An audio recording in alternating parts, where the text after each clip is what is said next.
معزز ناظرین، پاکستان اپنے قیام کے پہلے 25 سال تک معاشی اور سماجی لحاظ سے برصغیر کے تمام ممالک سے آگے تھا، اس لیے کہ 1958 کے مارشل لاء سے پہلے سیاسی قائدین دیانتدار، مخلص اور باصلاحیت تھے۔ ان میں سے زیادہ تر وہ تھے جو قیام پاکستان کی جدوجہد میں شامل رہے تھے اور نئے ملک کو پاؤں پر کھڑا کر کے مضبوط اور مستحکم کرنے کے جذبے سے سرشار تھے۔ مشرقی پاکستان کے خواجہ ناظم الدین، جو قائد اعظم کے بعد گورنر جنرل تعینات ہوئے، انتہائی مخلص، بے داغ کردار کے مالک اور تحریک پاکستان کے اہم رہنما تھے۔ اسی طرح حسین شہید سہروردی انتہائی ذہین، قابل اور بنگال کے سب سے مقبول رہنما تھے۔ مشرقی بنگال کو پاکستان کا حصہ بنانے میں انہی کا کلیدی کردار تھا۔ شیخ مجیب الرحمن کی حیثیت ان کے سیاسی شاگرد اور چیلے کی سی تھی۔ ملک کے وزیر اعظم کی حیثیت سے چین کے ساتھ دوستی کی بنیاد سہروردی صاحب نے ہی ڈالی تھی، مگر ڈکٹیٹر ایوب خان نے ظلم یہ کیا کہ پاکستان کے بانیوں پر سیاست میں حصہ لینے پر پابندی لگا دی اور سہروردی صاحب کو ملک بدر کر دیا، حتیٰ کہ وہ غریب الوطنی میں ہی انتقال کر گئے۔ ناظرین،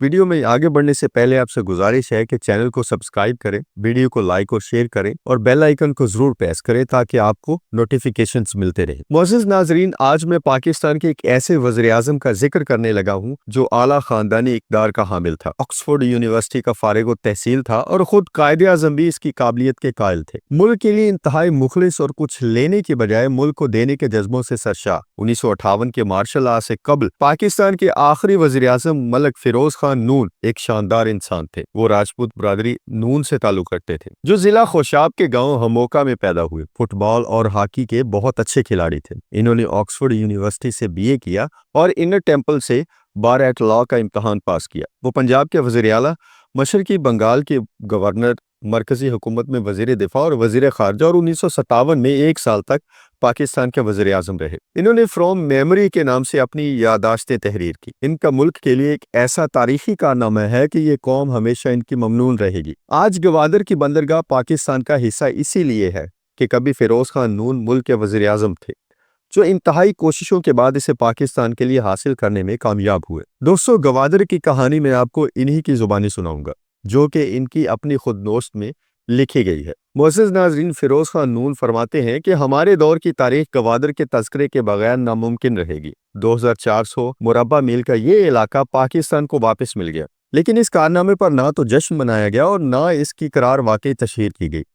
میں نے برطانیہ اور پاکستان کے صدر اسکندر مرزا سے وعدہ لیا تھا کہ اس موقع پر جشن وغیرہ نہیں منایا جائے گا، کیونکہ اس طرح سلطان مسقط کے جذبات مجروح ہونے کا خدشہ تھا۔ پاکستان کے جنوبی ساحل پر 45 میل مشرق میں، جہاں ایران کی سرحدیں بحیرہ عرب سے ملتی ہیں اور گوادر کی بندرگاہ واقع ہے، مسقط کے ایک شہزادے نے 1881 میں کلات کے حکمران کے ہاں پناہ لی تھی۔ کلات کا حکمران اس وقت ایک خود مختار بادشاہ تھا۔ اس بادشاہ نے گوادر کی سالانہ آمدنی جو 84 روپے بنتی تھی، شہزادے کے گزر اوقات کے لیے اس کے حوالے کر دی۔ بعد میں جب یہ شہزادہ مسقط کا بادشاہ بنا تو اس نے گوادر پر قبضہ برقرار رکھا اور اسے کلات کے حوالے نہیں کیا، حالانکہ اب وہ گوادر کی آمدنی کا محتاج نہیں تھا۔ برطانیہ نے 1839 میں کلات فتح کیا اور انگریز یہاں کے حاکم بن بیٹھے۔ کلات کے حکمران نے بعد ازاں 1861 میں گوادر کی واپسی کا مطالبہ کر دیا۔ برطانیہ نے کلات اور مسقط کے درمیان مداخلت کی، تاہم اس نے کسی ایک کے حق میں فیصلہ کرنے سے اعتراض کیا۔ 1947 میں جب پاکستان قائم ہوا تو حکومت پاکستان نے یہ مسئلہ ایک بار پھر اٹھایا۔ اس کے بعد 1949 میں مذاکرات بھی ہوئے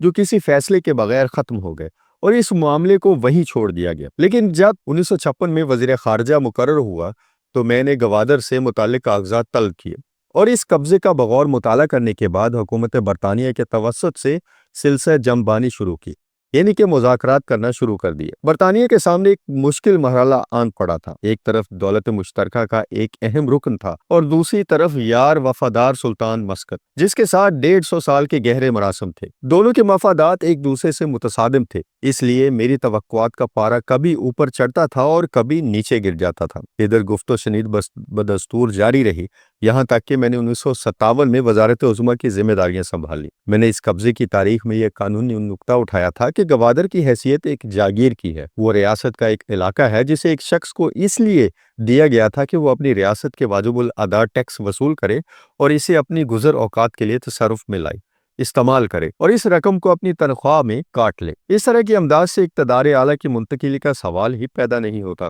ہم نے پاکستان میں وہ ساری جاگیریں منسوخ کر دی ہیں جو بہت سے لوگوں کو برطانیہ سے اپنی خدمات کے صلے یا دوسرے سیاسی اسباب کی بنا پر دی گئی تھی۔ چونکہ گوادر بھی ایک جاگیر تھی، لہٰذا اس کی تنسیخ بھی کی جا سکتی ہے اور اس علاقے پر قبضہ بھی کیا جا سکتا تھا۔ میں نے اس دلیل کا تذکرہ اپنے کسی برطانوی دوست سے دھمکی کے طور پر نہیں کیا، تاہم یہ ایک قانونی نکتہ تھا جو عدالتی چارہ جوئی کی صورت میں ہمارے کام آ سکتا تھا۔ برطانوی حکومت بڑے مخمصے میں پھنس گئی تھی۔